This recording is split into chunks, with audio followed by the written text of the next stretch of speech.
ಸಂಜು ಮತ್ತು ನಾನು ಧಾರಾವಾಹಿಯ ಸಹನಟ ಭುವನ್ ತೊಡೆ ಕಚ್ಚಿದ್ದ ಪ್ರಥಮ್ ವಿರುದ್ಧ ಕೇಸ್ ಆಯಿತು. ಜಾಮೀನು ಪಡೆದಿದ್ದು ಆಯಿತು. ಜಗಳ ಇಷ್ಟಕ್ಕೆ ನಿಂತಿಲ್ಲ. ಭುವನ್ ವಿರುದ್ಧ ಪ್ರಥಮ್ ಕೂಡ ತಲಘಟ್ಟಪುರ ಠಾಣೆಯಲ್ಲಿ ಪ್ರತಿ ದೂರು ಕೊಟ್ಟಿದ್ದಾರೆ. ಶೂಟಿಂಗ್ ಮುಗಿಸಿ ನಾನು ಮನೆ ಕಡೆ ಹೊರಟಿದ್ದೆ. ನನ್ನನ್ನ ತಡೆದ ಭುವನ್, ಶೂಟಿಂಗ್ ಇವತ್ತು ಕೊನೆಯಾದ್ರೆ ಈ ಭೂಮಿ ಮೇಲೆ ನಿನಗೆ ಇವತ್ತೇ ಕೊನೆ ದಿನ ಅಂತ ಬೆದರಿಕೆ ಹಾಕಿ ಕತ್ತು ಹಿಸುಕಿದ್ರು ಅಂತ ದೂರಿನಲ್ಲಿ ಆರೋಪಿಸಿದ್ದಾರೆ. ಭುವನ್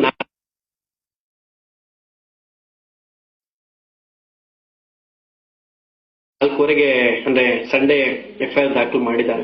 8 ಗಂಟೆಗೆ ಅವ್ರು ಅಕ್ಸೆಪ್ಟ್ ಮಾಡಿದ್ದಾರೆ. ಯಾಕಂದ್ರೆ ಮೇಲ್ನೋಟಕ್ಕೆ ತುಂಬಾ ಸುಳ್ಳು ತರ ಕಾಣಿಸಿದೆ ಪೊಲೀಸ್ನವ್ರಿಗೆ.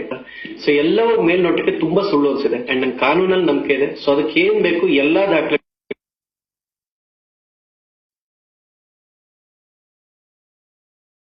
ಪ್ರೊವೈಡ್ ಮಾಡಿದ್ದೀನಿ. ಡೈರೆಕ್ಟ್ ನಾನು FIR ಅವ್ರ ಕಣ್ಣಿಗೆ ಏನ್ ಬಂದಿದೆ ದಾಖಲೆ ಮಾಡ್ಕೊಂಡಿದ್ದಾರೆ. ನಾನು ಅದನ್ನ ಎಲ್ಲರ ಮುಂದೆ ಪ್ರೂವ್ ಮಾಡ್ತಾ ಕೂತ್ಕೊಳ್ಳಾಗತ್ತೆ. ಉಟ್ಟ ಬಟ್ಟೆಯಲ್ಲಿಯೇ ಓಡಿ ಹೋದ ನಟ ಭುವನ್. ಮನೆಯೊಳಗೆ ಹಾಕಿ ಬಿಟ್ಟು ಕಳಚಿಕೊಂಡ ನಟ ಭುವನ್ ಕೊಲೆ ಬೆದರಿಕೆ ಹಾಕಿದ್ದಾರೆ ಅಂತ ಪ್ರಥಮ್ ದೂರಿನಲ್ಲಿ ಉಲ್ಲೇಖಿಸಿದ್ದಾರೆ.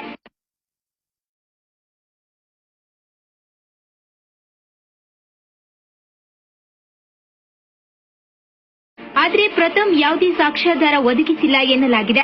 ಆದರೂ ಪ್ರಥಮ್ ದೂರಿನ ಆಧಾರದಲ್ಲಿ ಪೊಲೀಸರು ಭುವನ್ ವಿರುದ್ಧ IPC ಸೆಕ್ಷನ್ 323, 341, 504, 506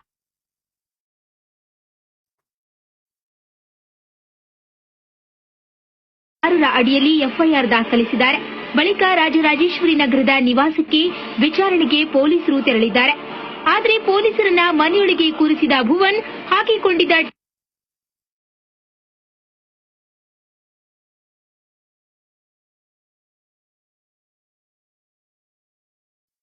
ಟಿ ಶರ್ಟ್ ಹಾಗೂ ಬರ್ಮುಡಾದಲ್ಲಿ ಹಿಂದಿನ ಬಾಗಿಲಿನಿಂದ ಓಡಿ ಹೋಗಿ ತಲೆಮರೆಸಿಕೊಂಡಿದ್ದಾರೆ.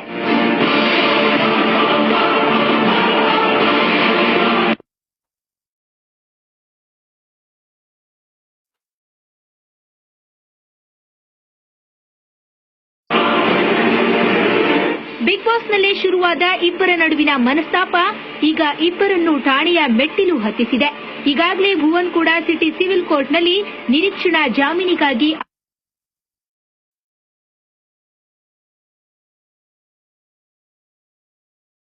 ಅರ್ಜಿ ಹಾಕಿದ್ದಾರೆ.